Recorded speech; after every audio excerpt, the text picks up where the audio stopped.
E o Muzi falou uma coisa muito importante em relação a não tratar o paciente com fármaco. Eu tive vamos dizer assim, a iniciativa de trazer... Não, na verdade, dá para você ter uma remissão da diabetes, tipo 2, sim, com uma restrição calórica prolongada. Sim. Pela perda de peso. Tem um trabalho clássico de 75.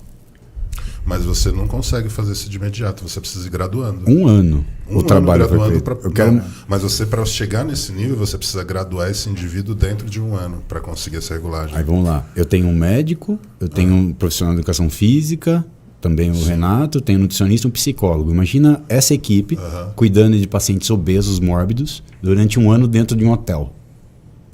Comendo 1.000 calorias por dia. Exatamente o trabalho de um espaço sério. Isso. Exatamente. E aí você tem 90% dessa dieta hipocalórica em carboidrato. Um cara que é low carber, tipo Zilotes, que é o fanático, ele vai falar que o cara não vai emagrecer comendo arroz. Isso é... Mas tem trabalho publicado em 75 que mostra isso. Né? Você pode mostrar pra mim, Marcelo? Só para... Me manda aquele PDF. Tá no seu WhatsApp. Você mandou para outro Maurício, doutor? Não, aquele Maurício que você tinha no... Você mandou no WhatsApp? Não chegou aqui não. Não chegou? Só pra gente terminar a história de proteína. Pode mandar, doutor. Pode mandar. Só para terminar aquela história de proteína do menino que perguntou de proteína. Sim. Então a gente tem, por exemplo, um estudo comparando o whey protein com essa classe de droga que faz isso, que mostra que o whey protein ele tem tanta eficácia quanto essa classe de droga. E se você usar os dois juntos, você tem uma potencialização do efeito da droga. Tem outros estudos mostrando esse efeito de análogo de GLP-1, essa coisa parecida. Você lembra? Victoza, Ozempic, né? Todas essas drogas. Então, parece que o whey protein ele tem uma função muito semelhante quando chega no nosso trato gastrointestinal. Então, ele ajuda a gente a ter esse efeito positivo, né, de controle glicêmico. Creatina, hoje tem um estudo que não é tão recente assim, é um estudo de 2006, mostrando que a creatina ela aumenta a sensibilidade periférica porque ela faz aumento de expressão de GLUT4, que é o receptor para a glicose que tem na célula. Então, a creatina, você toma, ele aumenta a expressão de GLUT4, você regula melhor sua glicemia. Então, se é diabético, cara, você não começa com droga, você começa com whey protein, você começa com creatina. E aí, você tem um cara que faz exercício, né? Ou mesmo um cara que não faz exercício. Mas se você tem essa condição, hoje, o que a literatura fala pra gente? Que se você optar usar só droga e não usar esse recurso, você está perdendo uma porção valiosa aí, que é justamente você usar recurso nutricional para fazer isso. Valiosa, mas segura. Sim. O que é esse trabalho, doutor? A ideia desse trabalho, o Kempner foi um médico que ele trabalhava com dietas de arroz para paciente nefropata. Aí, pode baixar um pouquinho, Maurício? Ele fez um trabalho científico, depois a gente mostra as grandezas, de 1 ano com obesos, homens e mulheres, fechados num hotel, recebendo uma dieta fixa, recebendo tratamento psicológico, se exercitando e mantendo o meio ambiente controlado. Caramba, olha a redução de peso dos pacientes, olha lá o tamanho. 1975. Caramba, antigo. Olha o seu barriga, cara. Seu barriga ali, cara. Seu barriga, Julião. Seu barriga, ali, você pode ter certeza que o seu Madruga pagou o aluguel, por isso que ele emagreceu. Na época não tinha glifagem, na época não tinha insulina de tratamento, na época não tinha Ozempic, não tinha nada de tratamento farmacológico. E aí, ele só trabalhou restrição calórica. Só restrição calórica prolongada. E nem se preocupou em zerar o carbo da pessoa. Na verdade, qual que foi a jogada? Aí que entra a discussão. Ele controlou caloria total e dentro de caloria total ele deu 90% de carboidrato. O quê? Em 1.000 calorias. E o cara perdeu esse peso aí, ó. Só dava arroz pro cara? Só dava arroz, tinha um pouco de proteína, mas a dieta começava entre 400 e 800 calorias e depois ficava em 1.000 calorias durante o ano inteiro. Ele zerou a proteína do cara. Tinha pouco, tinha 0,8, tinha pouca tinha proteína. nada. Mas aí tinha polivitamínico, tinha um pouco de fibra. E isso é um trabalho Big Brother, que a gente fala de close field fechado. Por quê? Porque isso mostra que se a gente separar a parte psicológica da parte fisiológica, o corpo responde à restrição calórica. Mas aí, para chegar nessa restrição, você vê a equipe, psicólogo, médico, nutri, educador. Venceu o psicólogo, médico, nutricionista,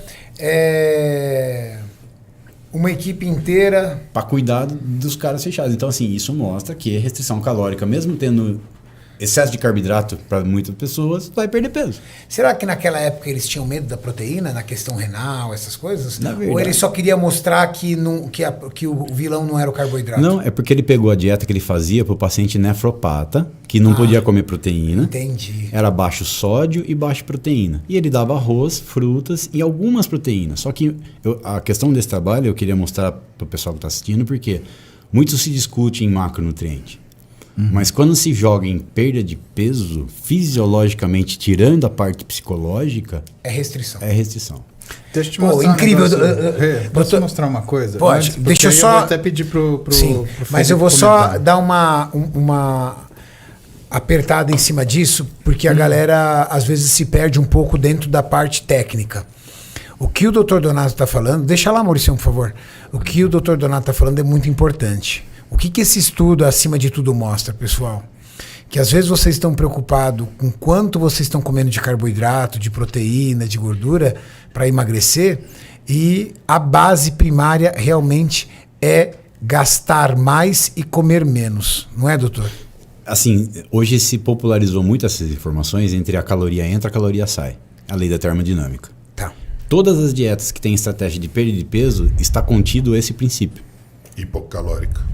Você consome menos calorias do que você está desempenhando. Só que daí a gente tem a estratégia de aumentar o gasto calórico pelo exercício. Sem ter como abaixar tanta dieta, que é o que eu prefiro. Você já trabalhar sabe assim. disso. Então, se tem que restringir 500 calorias, 250 de treino, 250 da dieta. Até porque quando você entra muito nesse critério, interfere demais no meu trabalho, porque eu não tenho um atleta que tenha energia suficiente para executar um treino ao alcance do que ele quer. Sim. Então, fazer um treino pesado com cargas grandes e carboidrato muito restrito, Não dá. geralmente você não O que é consegue. importante é que, assim, a parte, vamos dizer, o que restringir. Então, já se sabe que o balanço calórico tem que ser negativo, a base proteica tem que ser boa, Então, aí é um grande dentro problema. da hipocaloria. Então, porque muitas pessoas associam isso à hiperproteína. Mas é por quilograma de peso, então é individualizado. Entendeu? Então, assim, por mais que seja uma dieta para ganho de massa muscular, as pessoas ainda insistem em colocar a proteína muito mais alta do que o 3, carboidrato. 4.0. Exato, Eu queria entender porque bodybuilder coloca 4.0 vezes quilo corporal. no off, eu vejo no alguns off, vídeos, cara. eu vejo vídeo de atleta. Minha refeição hoje. Eu tô comendo 400 gramas de arroz, 400 gramas de frango. Meu Deus, 400 gramas de frango, 50% cara. de proteína na dieta do Agora, cara. Eu tô vê fazendo essa conta? 6 de 400. Aí eu fiz a conta, né? Pô, o cara, não importa se o cara é pesado ou leve. Eu fiz a conta, eu falei assim, esse cara pesa mais ou menos... Eu falei assim, cara, 4.0. Não, e quando Aí faz- você pergunta pro cara, mas eu tô sob esteroide. 2.0 é pro indivíduo natural, eu não preciso disso, eu tô com esteroide, eu tô com 1 grama de hormônio por semana. Eu tenho sintetizadores. pra Será fazer esse realmente trabalho. que o esteroide consegue dobrar a sua capacidade de absorção de proteína, doutor? Não tem relação direta com a absorção proteica. Não tem. Já tem trabalho mostrando que Então, a quantidade de testosterona plasmática não tem correlação com a Se absorção. eu fizer um CPK de 7.000, usar 4 gramas de proteína, não vai fazer essa diferença. Na verdade, o que acontece? No off, quando a gente está falando de ganho de massa magra, existe a relação caloria não nitrogenada. Quanto você come de carboidrato para cada quanto você come de proteína. Como você sabe que tem metabolismo acelerado, se eu te der uma dieta hiperproteica, você fica mais acelerado ainda. E Sim. não sobe de peso. E não tenho e tenho muito mais saciedade. Exatamente. E a regra 4:1 é sempre bem-vinda, né? 400 gramas de carbo para Sim. 100 gramas de proteína. Esse é o off do cara. O que é importante também? Quando a gente fala proteína por quilo de peso, o pessoal fala assim, tá, e se eu tenho um obeso de 120 quilos e eu tenho um bodybuilder de 120 quilos? Pode ser por quilo de peso? E aí entra uma fórmula que normalmente o nutricionista esportivo usa, que é a fórmula de Cunningham, que faz a correção por quilograma de massa muscular. Aí sim. Então pensa um cara que tem 100 quilos, 120 quilos e é obeso, e que tenha, sei lá, seus 50 quilos de massa muscular comparado para um cara que tem 90 quilos de massa muscular. Imagina o cara que tem 120 comendo 4 gramas de proteína por quilo de peso, por 120, 480. Quanto que ele está comendo em relação ao que ele realmente tem de massa muscular? Ele está fazendo a urina mais cara do mundo, tá? Agora, o que eu vou te mostrar? Você vai gostar disso. Põe na página 50 aí, Maurição. 50 não, 40, por favor. No slide 40.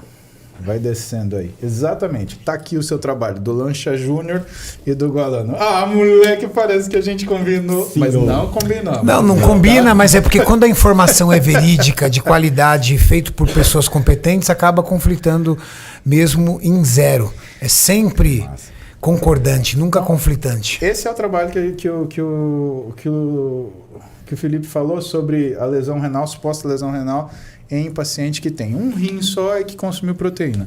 Agora, volta para mim, por favor, Maurício, no slide 33, por gentileza.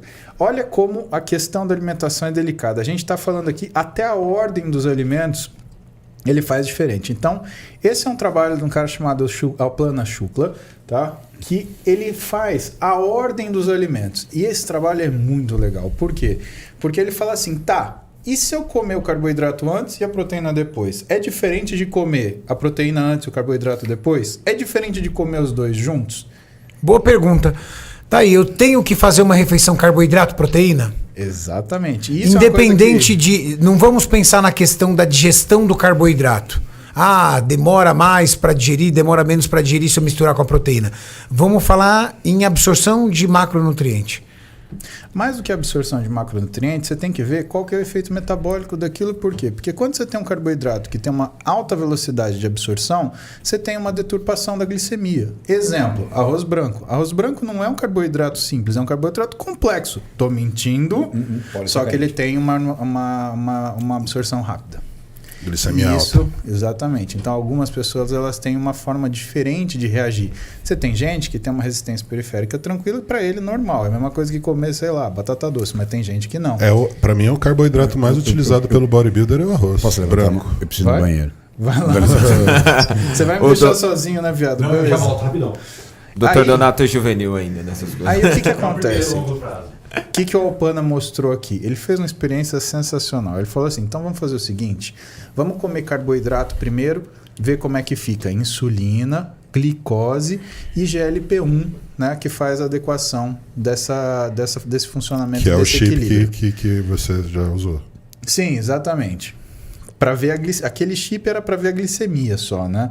Mas aqui ele estava estudando glicemia, insulina e a liberação de GLP-1. E aí ele fez o contrário. Vamos comer a proteína primeiro, vamos ver o que acontece e vamos comer os dois juntos para ver o que acontece. O que é genial do trabalho do Alpana Shukla? É genial, porque como que ele vai comer os dois juntos? Se você faz um prato de arroz e feijão, você pode pegar às vezes mais arroz, mais feijão, o cara dá um sanduíche para a pessoa. Ou seja, se ela morde o pão, que é o carboidrato, e a carne, que é a proteína, ela come os dois juntos exatamente no mesmo momento. Então, realmente não tem como fugir. E o que é o resultado desse estudo? Qual que foi a evidência que ele trouxe?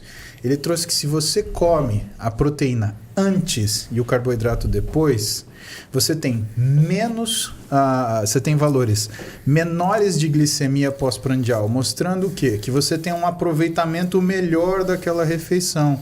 E se você tem uma oscilação glicêmica menor, você também tem mais saciedade e maior aproveitamento daquela refeição. Então a nutrição ela é delicada ao ponto de até a ordem do que você está comendo ela interferir. O trabalho Então com a carne é seca. diferente. Não dá pra gente sentar que nem tem uma galera que fala, não, é a mesma coisa comer isso, daquilo. Não, não é. Não é porque não são as mesmas pessoas e nem a mesma pessoa em condições diferentes tem a mesma reação. Não, a microbiota, ela faz isso que o Muzi está falando em relação à absorção de glicose. Então, tem um trabalho do Kevin Hall, ele deu 50 gramas de carboidrato de biscoito e banana.